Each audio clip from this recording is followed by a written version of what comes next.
Masa kita ngaku cinta cuma 10 kali? Jangan mengaku cinta jika diri kita salawat kurang dari 300 kali satu hari kepada Nabi Muhammad SAW. Manfaat salawat di yaumil qiyamah, kelak kita di padang mahsyar, Allah panggil hambanya yang gak pernah ibadah, pernah salawat, tentu juga karena kedengeran. Saat ada yang salawat, dia ikutan salawat, gak sengaja. Maka di saat di padang mahsyar, wajib hamba Allah tersebut masuk ke dalam neraka.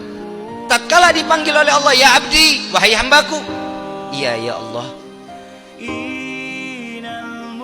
engkau aku masukkan ke dalam neraka. Ini hamba teriak, ini hamba teriak sekencang-kencangnya, disuruh stop sama Allah.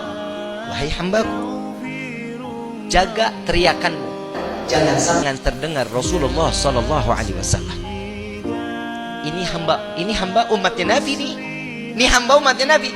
Sampai dikatakan, wahai hambaku, jangan keras, jaga teriakanmu, jangan sampai terdengar Rasulullah SAW. Maksudnya apa? Maka dari itu aku bebaskan engkau dari segala siksaan api neraka, maka aku masukkan engkau ke dalam surga karena rahmat dariku, kata Allah. Teriaknya lebih kencang lagi nih orang, karena kegembiraan. Ini hamba dengan kegembiraannya. Dikatakan lagi, diam, kata Allah, jangan kau teriak, jangan ganggu Rasul SAW.